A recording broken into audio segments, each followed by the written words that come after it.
दुनिया भर के बाजारों में है जबरदस्त कमजोरी का माहौल और भारतीय बाजारों पर भी थोड़ा बहुत असर है। लगता है कि बस संभलने की तैयारी और उसी वक्त कहीं न कहीं कोई न कोई बुरी खबर आ जाती है या फिर ग्लोबल मार्केट्स फिर से हो जाते हैं खराब और कॉन्फिडेंस फिर से नीचे।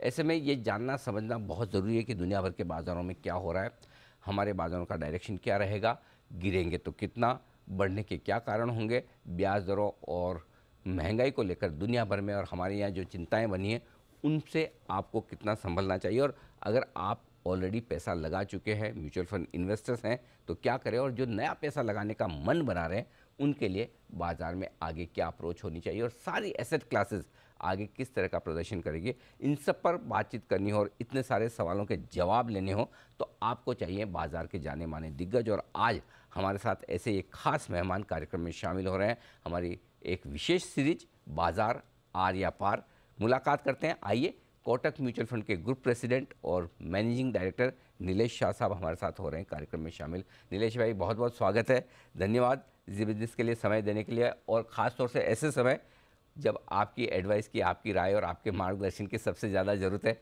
हमें कुछ समझ नहीं आ रहा है सर। अनिल भाई, समझ तो हमें भी नहीं आ रहा है। आप फेड को देख लीजिए, दुनिया भर की मार्केट की धरोहर उनके पास है। एक दिन वो कहते हैं कि हम यूएस इकोनॉमी की सॉफ्ट लैंडिंग करेंगे, दूसरे दिन कहते हैं कि भाई पता नहीं हम सॉफ्ट लैंडिंग कर पाएगा या नहीं। सो अगर आपको समझ नहीं आ रही है मार्केट में, तो आप अकेले नहीं हैं। बहुत सारे लोगों को समझ नहीं आ रहा कि मार्केट कैसे चलेगा। और इसका कारण अनिल भाई, बहुत सारी अनसर्टेनिटी है। ये यूक्रेन सिचुएशन में क्या रशिया न्यूक्लियर ऑप्शन यूज करेगा और तीसरे विश्व युद्ध की कगार पे दुनिया को खड़ा रखेगा, या रशिया में तख्ता पलट हो जाएगा और ये सारे प्रॉब्लम सॉल्व हो जाएंगे। ऑयल के दाम बढ़ेंगे अगर यूक्रेन में एस्केलेशन होता है, या कम हो गए अगर ईरान और वेनेजुएला से ऑयल की सप्लाई चालू हो जाती है। यूएस फेड रेट अब मार्केट ने जो डिस्काउंट किया है उससे भी और आगे बढ़ेगा, बिकॉज एम्प्लॉयमेंट फुल लेवल पे है, हाउसिंग मार्केट बहुत तेजी में है। या फेड रेट एक्चुअली कम होंगे compare to market expectation, because वहां पे फर्स्ट क्वार्टर में यूएस इकोनॉमी रिसेशन में गई थी। तो ऐसी बहुत सारी अनसर्टेनिटी है जिसमें कोई व्यू नहीं ले पा रहा कि मार्केट इस तरफ जाएगा या उस तरफ जाएगा। और इसका सबसे मतलब सचोट एग्जाम्पल अनिल भाई, कल देखा था, किसी ने ट्वीट कर दिया कि कॉस्टको करके एक अमेरिकन बड़ी दिग्गज रिटेल कंपनी है, वो हॉट डॉग के दाम $1 से बढ़ाएगी। उसके तहत उसका स्टॉक 13% गिर गया। सिर्फ र्यूमर चली और सेंटिमेंट इतना विचलित था कि स्टॉक सीधा 13% गिर गया। तो हम एक अनसर्टेन जोन में है, जहां पे अगर समझ नहीं पड़ता है तो गलत नहीं है, बिकॉज बहुत सारी इवेंट घटेगी जो मार्केट की रुख को इम्पैक्ट करेगी। तो ढेर सारी चीज़ें आपने ढेर सारे सवाल भी उठाए। अब वैसे मैं एक एक उन सवालों पर ही आता हूँ। हालांकि ये अंदाज़ा लगाना मुश्किल है कि फेड क्या कहेगा, क्या करेगा, लेकिन अमेरिका में जिस तरह की कमज़ोरी हुई है बाज़ारों में, स्पेशली नैस्डैक तो बेयर मार्केट टेरिटरी में है, डाउ में भी कोई अच्छे हालात है नहीं, तो क्या आगे चलते हुए भी अमेरिका में अच्छी रिकवरी की उम्मीद करना, क्योंकि हमें संकेत वहीं से लेने, गलत होगा? क्या थोड़ा वक्त लगेगा? पहले अमेरिकी बाज़ारों का डायरेक्शन और वहाँ की ब्याज दरों और महंगाई पर अपनी राय दीजिए सर। सो अनिल भाई, अगर हम देखें 2000 से 2010 का दशक, तो उसमें भारतीय मार्केट ने अमेरिकन मार्केट से बहुत अच्छा परफॉर्मेंस दिया था। 2010 से 2000 बीच में अमेरिकन मार्केट ने हमसे बहुत अच्छा परफॉर्मेंस दिया था। सो हो सकता है लॉ ऑफ एवरेज की वजह से 2020 से 2030 के दशक में भारतीय मार्केट अमेरिकन मार्केट को आउट परफॉर्म कर ले। ना, अमेरिकन इकोनॉमी को अगर देखें तो वहां पे फिस्कल और मॉनेटरी स्टिमुलस पेंडेमिक के तहत बहुत ज्यादा दिया गया था। और अमेरिकन फेड जब पैसा छापता है तो ऑब्वियसली उसकी इम्पैक्ट पूरी दुनिया में दिखती है। अब महंगाई बढ़ रही है, ब्याज की दरें बढ़ा रहे हैं, और उसके साथ साथ लिक्विडिटी अपनी बैलेंस शीट कम करने की कोशिश कर रहे हैं। मार्केट ने इन चीजों को आज नेगेटिवली लिया है कि फेड रेट ज्यादा बढ़ेंगे, लिक्विडिटी कम हो जाएगी। लेकिन अनिल भाई, ये अंदाज लगाना मुश्किल है फेड कहाँ पे रुकेगा और कैसे रुकेगा, बिकॉज ग्रीन सिग्नल मिलता है एम्प्लॉयमेंट डेटा से और हाउसिंग मार्केट से, और रेड सिग्नल मिलता है फर्स्ट क्वार्टर जीडीपी में, जहाँ पे -1.4% ग्रोथ हुई थी। ना ये एक ऐसा दौरा है जहाँ पे कुछ सिग्नल ग्रीन है, कुछ रेड है। तो मुझे लगता है कि हमें यूएस मार्केट के ऊपर या यूएस इकोनॉमी के ऊपर कोई फर्म व्यू नहीं बनाना चाहिए। जैसे जैसे डेटा आता रहेगा वैसे वैसे मार्केट में उसकी इम्पैक्ट दिखती रहेगी। आता है, लेकिन यही समस्या तो हमारे यहाँ भी है। अब तो हमारे यहाँ भी ब्याज दरें बढ़ना शुरू हो गई है और महंगाई बेकाबू है ही। तो क्या और खतरा है और डर है? अच्छा है तो क्या बाजार उसे पचा चुके हैं या अभी भी बाजारों में रिएक्शन आना बाकी है? आपका क्या आउटलुक है हमारे यहाँ की ब्याज दरों को लेकर? सो अनिल भाई, हमारे यहाँ पे महंगाई का दर आज 8 साल में सबसे ऊपर के लेवल पे पहुंचा है। बट पहले जब डबल डिजिट इन्फ्लेशन होता था तब भी हमें वो नॉर्मल लिखता था। आज 4 से 6% की जो आरबीआई की रेंज है उसके ऊपर थोड़ा है तो हमें वो ज्यादा लगता है। मुझे लगता है कि मार्केट ने काफी हद तक आरबीआई जो एक्शन लेगा महंगाई के दर को काबू में रखने के लिए, उसको डिस्काउंट कर लिया है। आज रिपो रेट 4.40 है और 10 ईयर गवर्नमेंट सिक्योरिटी तकरीबन 7.30 के आसपास है। तो हमने आरबीआई यहाँ से 1 से 1.5% रेट हाइक करेगा, वो डिस्काउंट कर लिया है। अब इससे ज्यादा रेट हाइक होगी तो ऑब्वियसली यील्ड ऊपर जाएगी, इससे कम रेट हाइक होगी तो ऑब्वियसली यील्ड नीचे आ सकती है। तो हमारे वहां पे एटलीस्ट मार्केट ने आरबीआई की जो एक्शन है उसको काफी हद तक डिस्काउंट कर लिया है। कम ये अच्छी बात है कि आरबीआई का एक्शन का हमें अंदाज़ा लग चुका है। अब एक और बड़ी समस्या जो हमारे बाजारों की है, वो है एफआईएस की लगातार होती हुई बिकवाली।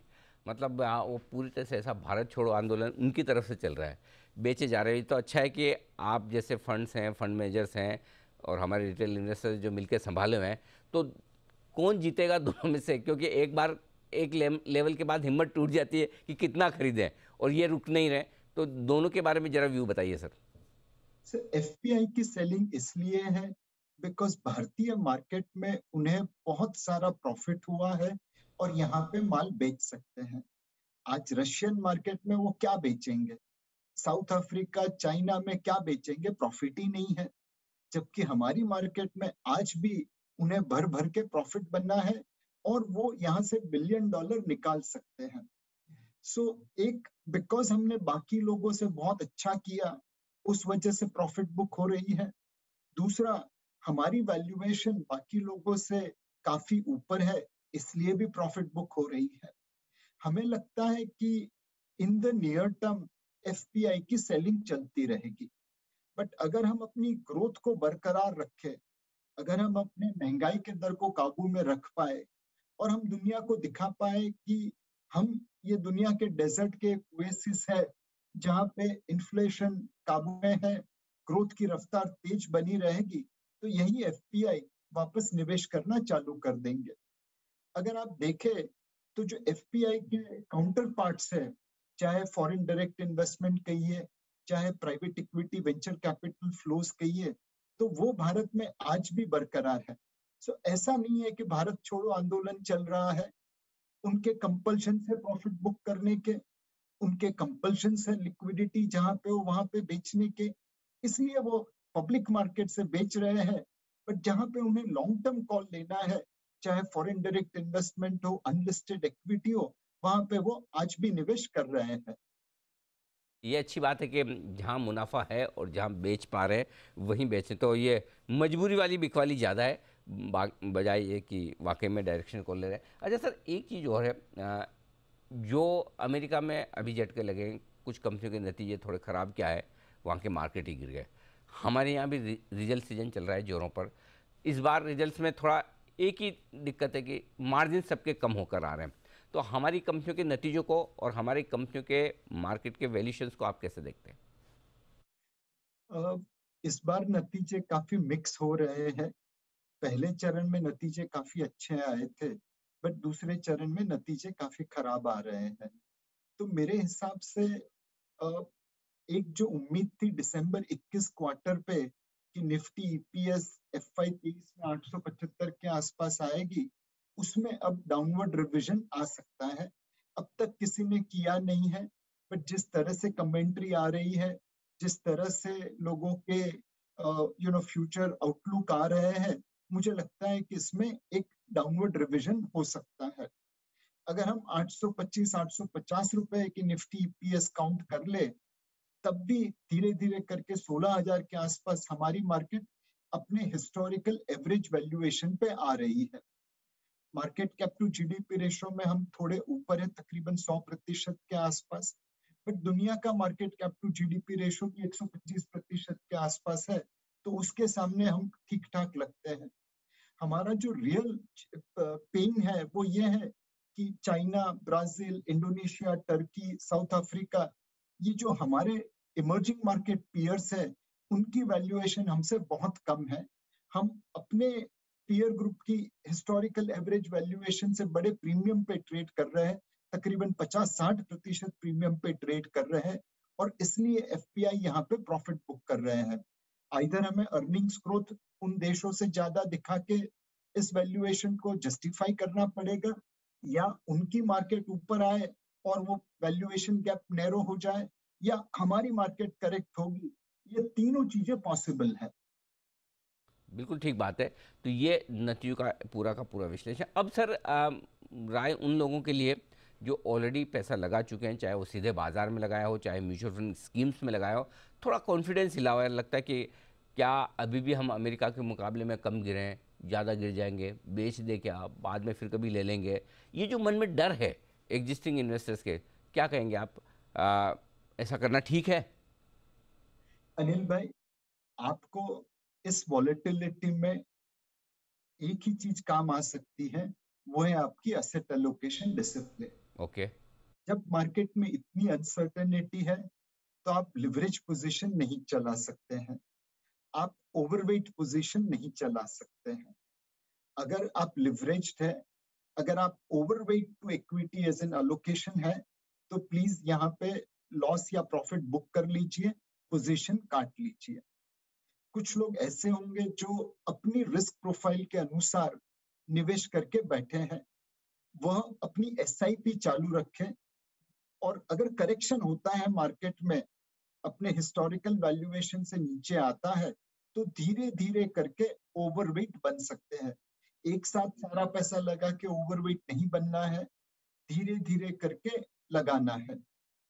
तो ये मार्केट में आपको असेट एलोकेशन डिसिप्लिन मेंटेन करना बहुत जरूरी है। अब एसेट एलोकेशन के हिसाब से जो इक्विटी के अलावा डेट, बढ़ती हुई ब्याज दरों में जो काफ़ी इन्वेस्टर्स ऐसे हैं जिन्हें सिर्फ फिक्स इनकम में पैसा रखना है, उनके लिए क्या सही स्ट्रेटेजी होगी? और मेरे हिसाब से अनिल भाई, जो फिक्स्ड इनकम इन्वेस्टर्स है, उन्हें अपना कुछ पैसा रीट इन्विट में लगाना चाहिए। आज 7 या 8 रीट इन्विट बाजार में है, और भी बहुत सारे आने वाले हैं। वह प्योर डेट इंस्ट्रूमेंट नहीं है, हाइब्रिड इंस्ट्रूमेंट्स है। थोड़ी वॉलेटिलिटी जरूर रहेगी, बट उसमें आपको इस वक्त फिक्स्ड इनकम के मुकाबले थोड़ा बेहतर रिटर्न, थोड़े ज्यादा रिस्क पे मिल पाएगा। दूसरा जो निवेश करना है, वह आप हाइब्रिड फंड्स में देख सकते हैं। म्यूचुअल फंड इंडस्ट्री में डेट हाइब्रिड स्कीम में अप टू 25% इक्विटी में निवेश होता है। इक्विटी सेविंग स्कीम में 50% के आसपास निवेश होता है। बैलेंस एडवांटेज फंड में हम लोग 20 से 80% के बीच में करते हैं, और बैलेंस फंड में अब 70-75% के आसपास होता है। तो ये जो हाइब्रिड फंड का एक गुच्छा है, वह आप अपने रिस्क प्रोफाइल के अनुसार ले सकते हैं। उसमें फिक्स्ड इनकम के सामने वॉलेटिलिटी जरूर ज्यादा है, बट रिटर्न आपको महंगाई से ज्यादा मिलने की उम्मीद है। और फाइनली जिसे प्योर फिक्स्ड इनकम में जाना है, वह शॉर्ट टर्म बॉन्ड फंड या पीएसयू बॉन्ड फंड जैसे मीडियम ड्यूरेशन प्रोडक्ट में निवेश कर सकता है। अगर ब्याज की दरें बढ़ेगी, तो उन फंड पे सबसे कम इम्पैक्ट आएगी। तो ये एक अच्छा इंटरेस्टिंग चीज़ आपने बताया कि या तो पीएसयू बॉन्ड फंड में डाल दें जहाँ सेफ्टी है, या फिर थोड़ी सी रिस्क ले सकते हैं तो रीट्स में डाल सकते हैं। ये आपके लिए अच्छे डेट इंस्ट्रूमेंट हो सकते हैं। आमतौर पर जब दुनिया भर में इतनी अनिश्चितता हो, युद्ध भी चल रहा हो, सारी चीज़ें हो, तो ऐसा लगता है नीलेश भाई कि चलो गोल्ड खरीद लें, या तो ठीक रहेगा मामला। इस बार तो इसने भी धोखा दे दिया, गोल्ड भी अब 50,000 के नीचे, ये भी नहीं चल रहा। गोल्ड पे क्या व्यू है सर आपका? सो अनिल भाई, हमारा व्यू गोल्ड के ऊपर बुलिश है। एंड इसमें हम 2020 से बुलिश व्यू देख रहे हैं। 2020 में अच्छा पैसा बना, 2021 में नुकसान हो गया, नेगेटिव रिटर्न आया। 2022 में पहले कुछ दिनों अच्छा पैसा बना था, अब काफी प्रॉफिट निकल गया है। बट हमारा जो मेन रीजन है गोल्ड के ऊपर बुलिश होने का, वो ये है कि आज रशिया को यूक्रेन के ऊपर एक व्यू था, तो अपने अपने रिजर्व्स में काफी गोल्ड खरीदा। चाइना का भी ऐसा ही कुछ व्यू ताइवान के ऊपर है। हो सकता है वह भी अपने रिजर्व्स में कुछ पैसा सोने में लगाएंगे। अगर ये टाइप की सेंट्रल बैंक्स की डिमांड आती है, चाहे चाइना हो चाहे कोई दूर के दूसरे देश हो, तो अपने आप गोल्ड में डिमांड ज्यादा रहेगी और उसका भाव सपोर्टेड रहेगा। तो इन टाइप की अनसर्टेनिटी की वजह से और पोटेंशियल सेंट्रल बैंक बाइंग की वजह से हमें लगता है कि गोल्ड में निवेश करना चाहिए। लेकिन गोल्ड में निवेश करते समय अनिल भाई कुछ चीजों का ध्यान रखिए। हमारे यहाँ पे बहुत लोग हैं जो 1 ग्राम, 2 ग्राम, 5 ग्राम, 10 ग्राम सोने में निवेश करते हैं। इसमें आपको पता रहना चाहिए कि आपकी ट्रांजैक्शन कॉस्ट है वो 10% से लेकर 40% के आसपास रहती है।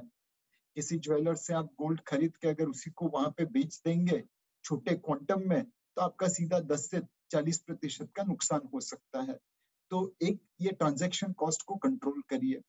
दूसरा अनिल भाई, हमारे घर में महिलाएं जो होती है वो जनरली गोल्ड ज्वेलर के पास विश ही करती रहती है। 11 महीने के लिए आप एक पैसा लगाइए और 12वें महीने पे आपको एक ऑर्नामेंट मिलेगा ना। बहुत सारे ज्वेलर्स सालों से ये करते हैं, बट बहुत सारे ज्वेलर पैसा लेके गुम हो जाते हैं। तो ये टाइप की विशी करने की जगह पे बेहतर है कि आप गोल्ड ईटीएफ या उसमें निवेश करें। वहां पे आपको एटलीस्ट क्रेडिट रिस्क नहीं है। तो गोल्ड में निवेश करते समय ट्रांजैक्शन कॉस्ट का और ये सारी चीजों का ध्यान रखिए। बिल्कुल ठीक बात है, इसलिए ईटीएफ में या फिर गोल्ड गोल्ड बॉन्ड फंड खरीद लेना, सॉवरेन बॉन्ड फंड जो है गोल्ड के, वो ज़्यादा बेहतर होगा। लेकिन आइए अब कुछ सेक्टर्स पर मैं आपसे राय लेना चाहता हूँ, जिसमें से एक रियल इस्टेट सेक्टर, दोनों निवेश के लिहाज से मार्केट में भी, या फिर रियल इस्टेट खरीदने के लिहाज से भी, क्या अभी भी आकर्षक है? क्योंकि पिछले साल 1.5 साल में अच्छी तेज़ी तो हुई है। अब क्या व्यू है सर इस पर? रियल एस्टेट सेक्टर में अनिल भाई हम लोग बुलिश है। एक समय था जब 12% ऑफ जीडीपी रियल एस्टेट से आती थी। वो धीरे धीरे कम होती हुई 8% के आसपास पहुंची। और अब सितारे एक लेवल पे आ रहे हैं कि रियल एस्टेट सेक्टर यहाँ से वापस डबल डिजिट लेवल पे पहुंच जाएगा। एक है ब्याज की दरें बहुत कम है। आज आप 6.5% पे हाउसिंग लोन बोरो कर सकते हैं। गवर्नमेंट ऑफ इंडिया खुद 7.30 पे बोरो कर रही है। दूसरा, रेरा की वजह से इन्वेस्टर और डेवलपर इंटरेस्ट अलाइन हो चुके हैं। तीसरा, न्यूक्लियराइजेशन ऑफ फैमिली की वजह से डिमांड भी बढ़ी है। वर्क फ्रॉम होम की वजह से भी डिमांड बढ़ी है। और more importantly, residential real estate के दाम बहुतेक सेम रहे या गिरे हैं, उस वजह से अफोर्डेबिलिटी बढ़ी है। तो रियल एस्टेट सेक्टर पर से यहाँ से काफी अच्छा करेगा कई सालों के लिए, ऐसा हमें लगता है। निवेश करने के लिए रियल एस्टेट सेक्टर की जगह पे हम रियल एस्टेट से जुड़े हुए सेक्टर में निवेश करना पसंद करते हैं। चाहे सीमेंट हो, पेंट हो, टाइल्स हो, इलेक्ट्रिकल केबल्स एंड वायर्स हो, ये टाइप के सेक्टर्स जो रियल एस्टेट से लिंक्ड है, वहां पे हम निवेश करना पसंद करते हैं। और नीलेश भाई, इस वक्त इन्वेस्टर्स के लिए कौन से सेक्टर्स और हैं जो आपको लगता है कि आकर्षक हैं, या जब भी बाजार का मूड माहौल ठीक हो तो यहाँ पर आपको बढ़िया रिटर्न्स मिलने की उम्मीद रखनी चाहिए, उनके बारे में बताएं। अनिल भाई, एक अगर देखें कि मार्केट में कुछ स्टॉक्स है जिनका वैल्यूएशन आज भी बहुत महंगा है। एंड हमने दुनिया के मार्केट में देखा है, जब लिक्विडिटी कम होती है और ब्याज की दरें बढ़ती है, तो हाई वैल्यूएशन स्टॉक के ऊपर मैक्सिमम इम्पैक्ट आती है। तो एक, जब भी निवेश करें वैल्यूएशन पॉइंट से जरूर ध्यान रखिए। दूसरी चीज अनिल भाई, गवर्नेंस रिलेटेड है। हमने देखा है कि जिस कंपनी में, जिस इंडस्ट्री में गवर्नेंस रिलेटेड डाउट आते हैं, वहां पे उसका स्टॉक, उसके दाम, उसकी वैल्यूएशन बहुत जोर से गिरते हैं। तो गवर्नेंस और वैल्यूएशन, ये आपके पहले दो फिल्टर होने चाहिए निवेश करने के लिए। सेक्टरली अगर देखा जाए तो हमें लगता है यहाँ से banking and financial services sector अच्छा लगता है।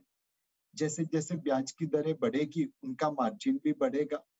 और दूसरा, एनपीएस आज की तारीख में बहुत कंट्रोल में है, ज्यादातर प्रोविजन हो चुकी है और यहाँ से रिकवरी की उम्मीद है। तो बैंक्स एंड फाइनेंशियल सर्विसेज एक सेक्टर है जहाँ पे निवेश करना अच्छा लगता है। वहां पे एफपीआई की बिकवाली की वजह से दाम भी थोड़े प्रेशर में रहे हैं, तो आपको वैल्यूएशन भी रीजनेबल मिल रहा है। दूसरा सेक्टर फार्मा सेक्टर है। फार्मा सेक्टर्स के नतीजे मार्च 21 में मिक्स्ड आए हैं। कुछ कंपनी के बहुत ही डिजास्ट्रियस रिजल्ट आए हैं, कुछ कंपनी के ठीक ठाक रिजल्ट आए हैं। हमें लगता है कि ये रिजल्ट बॉटमिंग आउट प्रोसेस चालू हो जाएगा जून 2022 क्वार्टर तक, और उसके बाद फार्मा सेक्टर में आपको रिजल्ट्स अच्छे आने लगेंगे। तो फार्मा सेक्टर के ऊपर आप एक अक्यूमुलेशन कर सकते हैं यहाँ से लेके जून 2022 तक, और वहां से वो मार्केट को आउट परफॉर्म करे वैसा लगता है।